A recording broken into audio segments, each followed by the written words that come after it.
안녕하세요.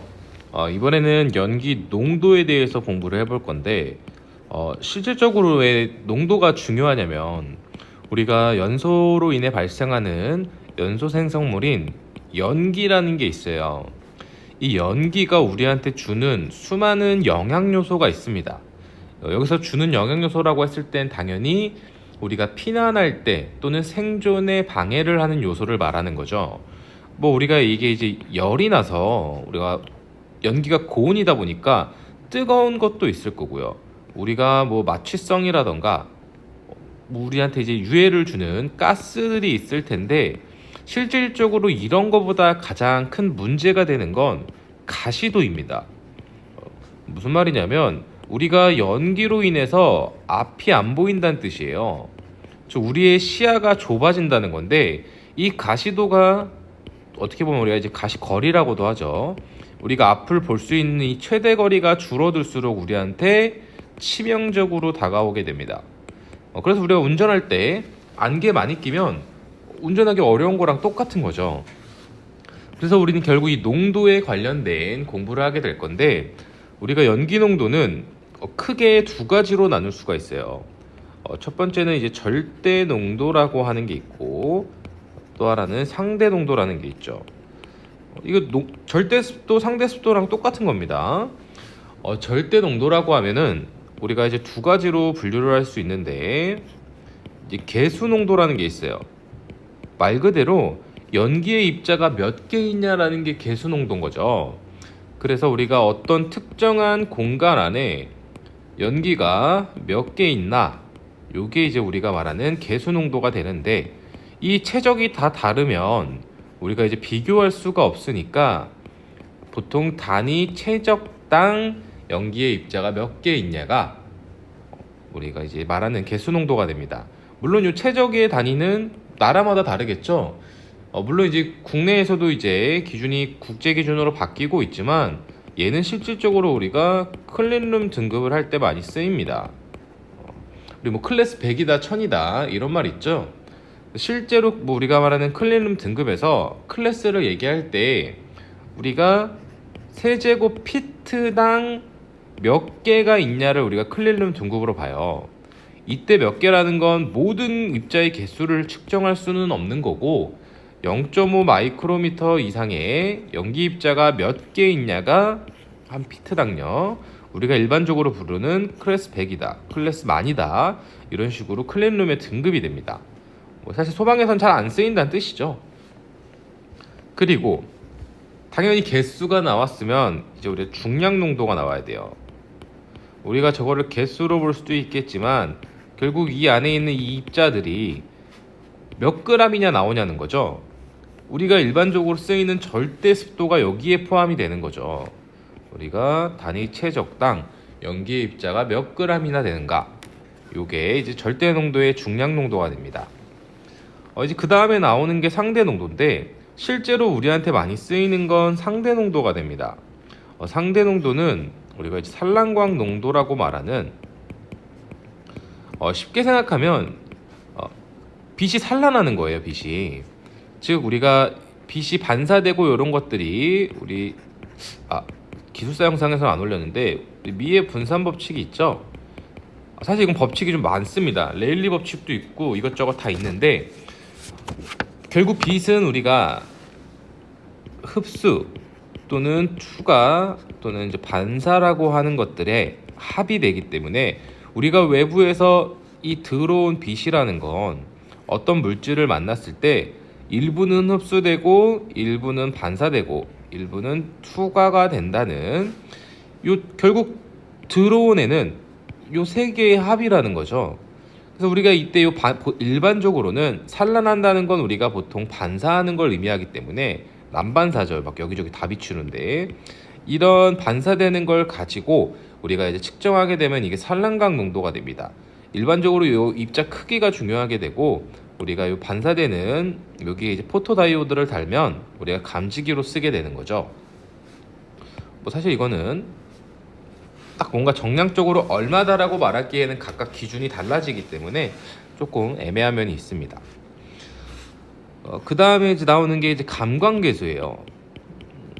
감광계수를 우리가 CS라고 쓰고 감광계수를 알려면 먼저 알아야 되는 게 대문자로 쓸까요? 램버트 비어의 법칙이 아주 중요한 그 기본 값이 되는 거죠. 램버트 비어 법칙이 뭐냐? 결국 램버트 비어는 우리가 램버트라고 하는 사람과 비어라고 하는 사람이 있었어요. 뭐 아주 당연한 건데 우리가 어떤 뭐 햇빛이라고 할까요? 어떠한 광원에서 빛이 나올 때 우리가 뭔가를 통과하게 되면 빛이 약해질 거예요. 세게 오다가 통과하면 두껍네요. 약해지겠죠. 이때 얼마나 약해지는지, 빛이 얼마나 감소하는지에 대해서 이 두 사람이 이걸 정의를 내렸는데 결국 봤더니 이 입자가 농도가 진하면 빛이 많이 감쇄되더라. 그래서 비어라는 사람이 우리가 이걸 매질이라 그래요. 요 통과하는 요 물질을 매질 농도가 높을수록 우리가 뭐 빛이 감소하더라. 감소량이 커지더라. 그리고 램버트라는 사람이 뭘 이제 정립했냐? 정립이죠. 예. 요 매질의 두께가 두꺼워도 우리가 아주 종이가 똑같은 종인데 종이 한 장으로 빛 비추면 반대편에 통과하거든요. 근데 얘가 우리가 한 100장을 겹치면 통과를 못하죠. 그래서 램버트는 매질 두께가 클수록 빛이 감소하는 양이 늘어나더라. 이 농도도 우리가 진짜 아주 극단적으로 말하면 우리가 이렇게 그물망으로 된 요런 또 수세미를 둔 거랑 여기가 이제 꽉꽉꽉꽉 찬 뭐 흑색 종이를 둔 거랑 당연히 빛을 통과하는 양이 달라지겠죠. 그래서 야, 매질 두께랑도 연관이 있고 매질 농도랑도 연관이 있지 않냐? 그래서 우리는 결국 이 두 개를 모두 고려해야 된다고 해서 램버트 비어 법칙이라고 하는 것입니다. 이해가 되시죠? 그래서 우리가 감광계수식을 먼저 쓰기 전에 우리가 이 법칙을 가지고 정리를 해보게 되면 결국 우리가 실제로 투과된 빛의 양이라고 하면 초기 빛의 양에서 초기 값이죠. 우리가 자연지수만큼 또 빛의 농도와 CS 농도가 되는 거죠. 실질적으로 매질의 두께만큼 빛이 감소하더라. 그래서 결국 얘가 이제 감소된 값이고 얘가 초기예요. 우리가 얼마나 감쇄됐는지를 좀 보자. 결국 우리 투과가 얼마나 됐냐를 보자는 거죠. 그러면 초기 양에서 우리가 결국 투과된 값은 우리가 얘를 투과율이라고 해서 대문자 T라고 쓸 수 있는 거고 얘는 결국 요 식의 이항이니까 2분의 마이너스 CS L이라고 로그분해 이렇게 표현할 수가 있는 거죠. 그래서 우리가 결국 이 T라는 걸 우리가 투과율이라고 빛이 얼마나 투과했는지에 대한 비율로 볼 수 있기 때문에 결국 우리가 1이라는 값에서 투과율을 빼주면 여기 나오는 어떤 값이 감광률이 되는 거죠. 이해되시겠죠? 그래서 우리가 이 식을 가지고 결국 우리가 풀어내기 위해서 우리가 이때 이 농도에 관련된 걸 감광계수라 그래요. 빛이 얼마나 감소되는지에 대한 계수인 거죠. 얘를 CS를 이렇게 내리게 되면 우리가 얘를 감광계수라고 부르고 결국 우리가 거리의 반비례하고 우리가 ln의 i분의 투과율의 역수로 이렇게 감광계수를 나타내게 됩니다. 어려워 보일 수 있겠지만 중요한 건 이거예요. 우리가 빛의 농도가 연기의 농도가 진할수록 연기의 두께가 두꺼울수록 이거에 의해 빛이 감쇄되는 건 자연 로그에 따라서 감소가 된다. 무슨 말이냐면 우리가 실질적으로 오늘 좀 빠른 것 같은데 뭐 예를 들어 연기의 두께가 있다고 해볼게요. 그리고 빛이 감소되는 감소량이라고 해보겠습니다. 이게 실제로 이렇게 늘어나진 않는다는 거예요. 연기가 두꺼워질수록 한 번에 두꺼워지는 게 아니고 우리가 초기 일정으로 줄다가 점점 두꺼워져도 별로 크게 차이가 없다는 거죠. 이해되실까요? 왜냐면 결국 우리가 연기라고 하면 아무것도 없는 상태에서 빛을 쐈을 때 여기 연기가 좀 생기면 무지 거슬릴 거예요. 없는 거에 비해 차이가 많이 난다는 거죠. 근데 이미 이렇게 막 다 차 있는 상태에서 좀 더 생긴다고 이 큰 차이는 없다는 거죠. 이 델타 값이 여기에 비해서 같은, 이렇게 쓰니까 좀 어려워 보실 수 있는데, 같은 시간차에서 이 수직으로 요 갭 차이가 연기 농도가 많아질수록 적다는 거죠. 그래서 우리가 이건 대부분 자연현상에 따른 요 로그 값으로 인해서 자연지수 값을 인해 우리가 변화하게 된다는 걸 알 수 있습니다. 그 다음에 실제로 제가 하나 더 해야 되겠네요. 우리가 감광계수는 좀 알 필요가 있어요. 뭐냐면 뭐 책에 보면 여러 가지 나와 있지만 우리가 이 데이터, 중요한 현상이 발생할 때 일정 값들은 좀 알 필요가 있다는 거죠. 우리가 제일 감광계수를 측정해서 기본이 되는 값 중에 하나가 0.1 정도의 감광계수를 가질 때예요. 얘가 뭐냐? 연기 감지기가 동작할 때의 농도입니다. 좀 중요한 값이에요. 이게 예전에 유도등 기준이기도 했고, 우리가 감광계수가 0.1일 때의 가시거리는 한 30m 정도 된다. 그리고 우리가 최성기, 사람은 다 죽은 상태죠 사실. 우리가 10 정도, 이게 최성기 때의 감광계수가 되더라. 이때의 가시거리는 0.2m 정도 나오더라. 이건 약간 플러스 마이너스가 있는 겁니다. 0.2m는 당연히 사람이 눈앞에도 안 보이는 거니까 피난할 수 없는 거고, 물론 최성기이기 때문에 열 때문에 다 죽겠죠. 그래서 우리가 결국 사람이 연기 농도에 의해서 볼 수 있는 거리를 곱하면 대충 일정한 값을 갖더라. 물론 차이는 좀 있는데 뭐 어느 정도의 범위 안에 들어온다는 거죠. 그래서 얘가 30 곱하기 0.1하면 3이 나오고, 얘가 0.2에서 10 곱하면 2가 나오죠. 그래서 얘가 보통 2에서 5 정도의 범위 안에 들어가더라. 이런 뜻입니다. 대단히 중요한 것까지는 아니고 그냥 이런 기준이 있다, 이 정도 알아주시면 좋을 것 같습니다. 그 다음에 실질적으로 제일 머리 아픈 게, 그러니까 공부하면서 제가 이해가 안 됐던 게, 사실 저는 아직도 제가 이해를 했는지 모르겠습니다. 우리가 이 광학농도라는 게 있어요.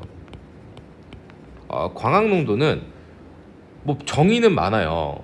근데 우리가 실질적으로 우리가 D는 로그 10분의 투과율의 역수를 해서, 우리가 어디 갔나요? 위에 제가 여기 있네요.